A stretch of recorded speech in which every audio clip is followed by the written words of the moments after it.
Taverny m'était compté. Présente. La fontaine de la Barre dite fontaine de l'enfant Bacchus. C'est l'une des 7 fontaines historiques de Taverny. De nos jours disparue comme la plupart des fontaines tabernaciennes, elle était située au bas de la rue au carrefour de la rue de Paris et de la rue de l'Église juste à côté de l'actuel Madison.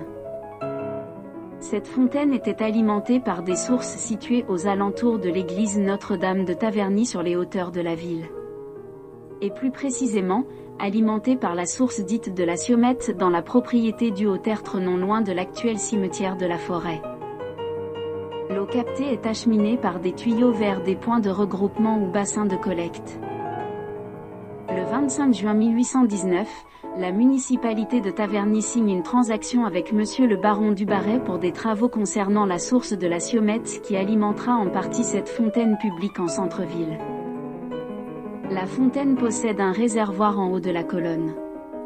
La forme du bassin est hexagonale et ne présente aucun décor. C'est la seule fontaine tabernacienne qui possède 2 becs de distribution.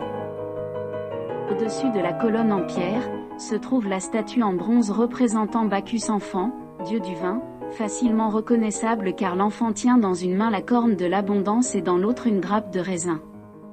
Pas étonnant puisque Taverny est une terre agricole et viticole. Le trop-plein d'eau dit eau de décharge est évacué probablement par un caniveau pavé traversant le chemin de Vaucelles à Bessancourt. En effet, à cette époque, ce ne sont pas des fontaines à circuit fermé. Les eaux sont ensuite dirigées vers la plaine par le caniveau du chemin d'Herblay. L'eau n'existe pas en plaine.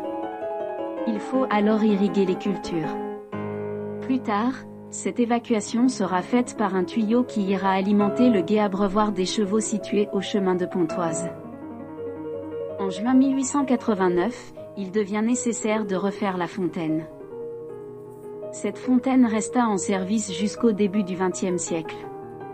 Comme celle de la Tuilleule, en juin 1909, elle sera remplacée par une borne fontaine à manivelle située sur la façade de l'hôtel-café-restaurant de la Grande Fontaine qui devint plus tard le Camélia puis le Madison.